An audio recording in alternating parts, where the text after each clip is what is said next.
Adakah pengundi muda dan juga pengundi luar akan kembali ke kampung halaman mereka jika kampung halaman mereka itu di Slim, di kawasan Slim River di Perak untuk menunaikan tanggungjawab mereka? Semalam, kempen bermula di PRK ini dan juga kira-kira 2 minggu dari sekarang, 29 Ogos, penduduk di Slim akan menunaikan tanggungjawab mereka pada hari pengundian untuk PRK yang ke-12 selepas PRU yang ke-14 dan juga PRK yang kedua buat Perikatan Nasional selepas mereka mengambil alih tampuk kepimpinan KARA. Tetapi bukan sahaja pengundi luar ataupun pengundi muda, kelompok yang mungkin penting yang akan menentukan hala tuju kerusi DUN ini. Ada satu lagi golongan yang suaranya mungkin kecil dari segi nombor tetapi lantang dan mampu membuat perbezaan kerana kerusi ini yang dimenangi dengan majoriti kurang 2,200 undi pada PRU 14 pada tahun 2018 memerlukan setiap kelompok orang sekecil mana pun untuk membuat keputusan yang akan menentukan hala tuju kerusi ini. Golongan orang asli di sana kira-kira 450 orang ataupun mewakili kira-kira 1.4% sahaja daripada pengundi di DUN Slim. Tetapi suara mereka penting dan isu yang dititik beratkan mereka sudah tentu bakal menentukan siapa yang mereka akan pangkah pada 29 Ogos nanti. Wartawan kami di sana, Hasimi Muhammad, sudah pun berada di Slim sejak beberapa hari lepas dan hari ini Hasimi difahamkan meninjau beberapa kawasan orang asli di sana. Hasimi, berdasarkan pemerhatian Hasimi dan perbualan Hasimi dengan mereka, ada perbezaan atau tidak antara golongan orang asli dan golongan lain di DUN Slim itu berkenaan dengan isu-isu yang mereka titik beratkan, isu-isu yang bakal mencorak keputusan mereka pada 29 Ogos nanti. Baik, terima kasih Luqman. Hari ini seperti Luqman katakan, tinjauan kita hari ini, tugasan kita adalah di beberapa perkampungan orang asli di DUN Slim ini, di mana 3 kampung saya telah kunjungi hari ini, antaranya adalah Kampung Sungai Teras, Kampung Cangkat Ramu dan juga Kampung Buloh Seluas, di mana dianggarkan seperti Luqman katakan, dianggarkan lebih kurang 200-400 orang penduduk di kampung situ adalah orang asli, di mana peratusannya 1.4% daripada jumlah penduduk atau pengundi berdaftar di DUN Slim ini. Jadi kalau kita melihat kepada isu-isu yang dimainkan ataupun yang membelenggu golongan minoriti di DUN Slim ini, kebanyakannya adalah berkaitan dengan isu bekalan elektrik, bekalan air bersih dan terawat dan juga sistem perhubungan jalan seperti jambatan dan sebagainya. Itu antara isu yang penting yang membelenggu kelompok-kelompok ini, kumpulan-kumpulan ini.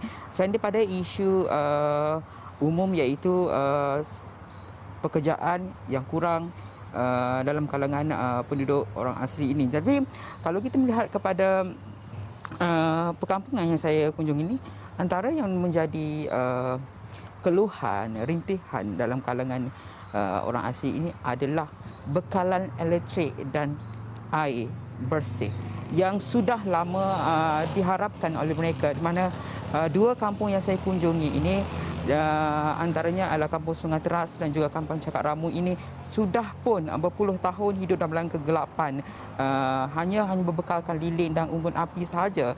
Jadi perkara ini walaupun kita lihat saja satu perkara yang mungkin bagi segelintir pihak ia remeh, tapi sebenarnya isu ini, keperluan asli ini sangat besar kerana ia mengganggu perjalanan orang asli ini, khususnya anak-anak yang mahu belajar, terganggu dan sebagainya. Jadi perkara ini boleh membahayakan atau memberi impak yang sangat besar kepada calon-calon, khususnya PRK DUN Slim ini, untuk mereka keluar mengundi pada 29 Ogos ini. Kerana kalau kita lihat pada rekod-rekod PRK sebelum ini, kalau kita boleh mengambil contoh PRK di Port Dickson misalnya, antara kemenangan, faktor kemenangan calon ketika PRK itu adalah sumbangan daripada undian daripada orang asli ini. Jadi walaupun peratusan kaum orang asli ini begitu kecil di DUN Slim ini, tapi isu yang berlaku ataupun belenggu golongan ini tidak boleh dipandang remeh dalam kalangan calon atau wakil rakyat yang akan menangi pada 29 Ogos ini. Jadi kita sempat juga mendapatkan sedikit reaksi daripada wakil orang asli itu sendiri. Jadi apa kata, kita dengarkan sedikit apa yang dikatakan oleh beliau. Tapi di kampung ini memanglah dia orang pakai apa ni, candle.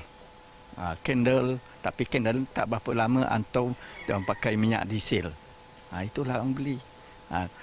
Kalau budak nak baca buku pun memang tak ada lah. Pasal semua gelap. Memang tak ada baca buku, memang apa dan terus berek lah apa ni tidur aje lah. Itu aja. Tak macam mana nak buat pasal benda dah tak ada itu ini.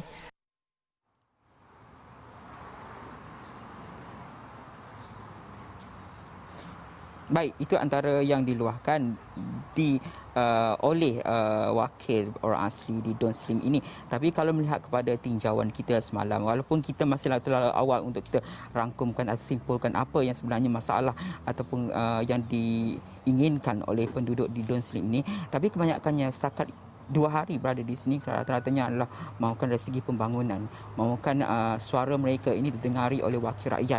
Dan ketika ini kalau kita melihat ketiga-tiga calon, Barisan Nasional dan 2 lagi calon bebas, belum lagi menyentuh apa-apa isu dalam kalangan masyarakat atau kalangan isu yang berlaku dalam Don Slim ini. Fokus mereka bagus adalah menyusuri ataupun berkunjung mendekati rakyat. Jadi usaha ini kita melihat salah satu kita sebagai pemberita adalah menyuarakan mereka isu yang berada di kelompok minoriti ini untuk didengari oleh mereka dan pada masa yang sama untuk dipertimbangkan untuk diselesaikan, Luqman. Ya, suara mereka kecil tapi sama penting dengan mana-mana kerusi Don ataupun parlimen. Don di Slim Hasimi sama penting seperti kerusi-kerusi besar seperti parlimen di Damansara. Ia bukannya remeh, isu tidak ada bekalan elektrik. Ianya agak mengagumkan dari segi yang negatif kerana pada tahun 2020 masih lagi ada sekelintir penduduk yang masih lagi sukar untuk mendapatkan bekalan elektrik dan perlu bergantung kepada unggun api jika kita bercakap ingin menuju ke status negara berpendapatan tinggi dan negara maju. Hasimi bersembang dengan golongan orang asli di sana. Adakah mereka ada sentimen ataupun perasaan bahawa kerana bilangan mereka itu kecil, hanya 1.4% daripada bilangan pengundi, suara mereka kurang didengari sejak beberapa PRK yang lepas? Okey, baik. Itu satu yang agak bagus untuk kita bincangkan sebenarnya, Luqman. Walaupun kita melihat peratusannya 1.4% sahaja di Don Slim ini, kita berborak dengan wakil orang asli tadi. Adakah 1.4% itu sahaja akan mempengaruhi Don Slim? Bukan jawapannya. Sekiranya diabaikan 1.4% ini di Don Slim, baki selebihnya di seluruh Malaysia termasuk juga orang asal di Sabah dan Sarawak tidak akan memilih pemimpin tersebut. Jadi kita lihat kepada sudut yang begitu besar, misalnya kita lihat kepada pilihan raya yang umum misalnya. Sekiranya minoriti ini, golongan ini dipinggirkan di setengah negeri, mereka begitu sepakat untuk tidak akan menyokong kumpulan ataupun pemimpin tersebut. Jadi perkara ini walaupun mungkin kerana bilangannya kecil, tapi kesepakatan mereka di seluruh Malaysia itu memberikan satu gambaran yang cukup kuat tentang aspek kemenangan suatu parti itu, Luqman. Saya nampak ada solar panel di situ, antara visual yang Hasimi hantarkan, panel solar. Saya andaikan itu untuk membantu menjana tenaga elektrik. Adakah itu adalah inisiatif penduduk sendiri dan apa cabarannya untuk memastikan bekalan elektrik di situ stabil, kerana mereka boleh pasang benda-benda yang boleh dikatakan peringkat kedua seperti solar panel, tapi peringkat pertama seperti bekalan elektrik asas tiada. Okey, betul. Sebenarnya itu juga salah satu usaha yang pernah disumbangkan oleh pemimpin-pemimpin sebelum ini dan juga selain daripada inisiatif yang dilakukan oleh penduduk di situ. Bagaimanapun projek tersebut ketika ini telah pun tergendala dan usaha untuk membaikinya tidak dapat dilakukan mungkin atas sebab-sebab tertentu yang mungkin sukar untuk kita perjelaskan. Namun inisiatif yang dilakukan oleh penduduk selain daripada perkara itu antaranya juga adalah untuk mendapatkan kita lihat pada sudut bekalan air misalnya.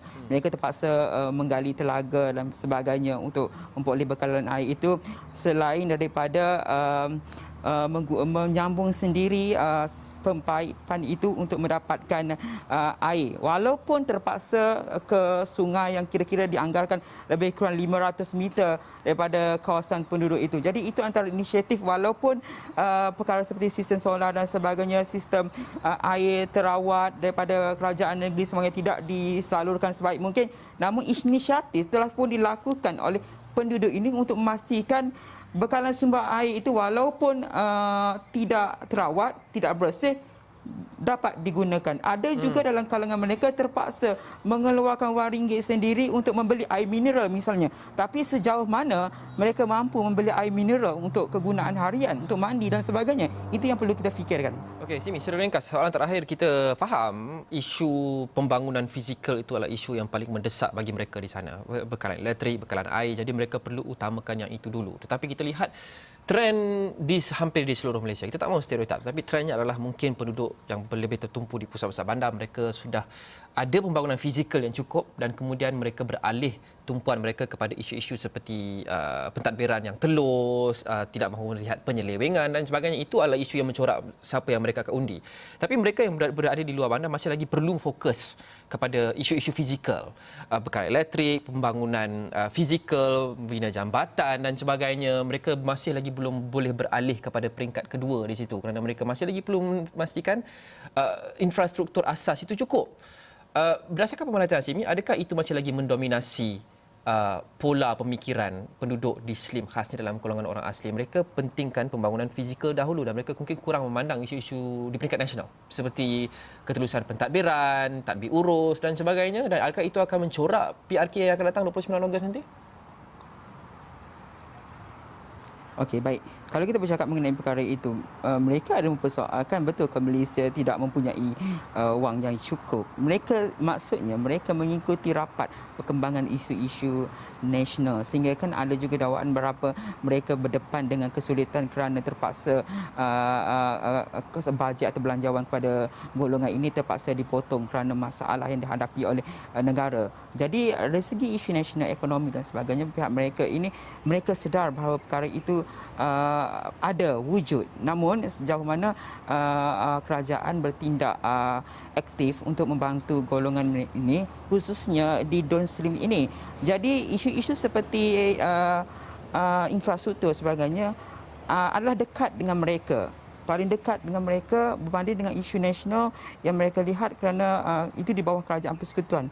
Jadi infrastruktur seperti jalan raya, isu pekerjaan dan sebagainya itu perlu diselesaikan dulu di dalam kelompok yang terdekat. Khususnya kita melihat kepada Don Slim ini. Kalau kita melihat juga dari sudut sektor pekerjaan misalnya, di mana-mana negeri pun kalau kita lihat kebanyakannya keluar ke kota lain, untuk ke bandar lain untuk mencari pekerjaan. Dan situasi itu juga berlaku di sini. Itu kita boleh lihat pada perkara yang mungkin biasa apabila berdepan dengan PRK atau pilihan raya, kerana isu itu sentiasa dibangkitkan. Jadi kita tak boleh menganggap bahawa isu yang infrastruktur ini perkara yang ringan ataupun mereka tidak memikirkan perkara-perkara lain selain daripada isu nasional, Lokman. Okey, Hasimi, terima kasih. Kupasan yang menarik. Hasimi akan terus berada di sana, sudah tentu, sehingga 29 Ogos ini dan selepas itu untuk bawakan terkini berkenaan dengan PRK Don Slim di astronews.com dan juga di semua buletin kami setiap hari sepanjang hari. Itu saja untuk cerita. Terima kasih kerana menonton. Assalamualaikum, salam hormat. Kita jumpa lagi insya-Allah.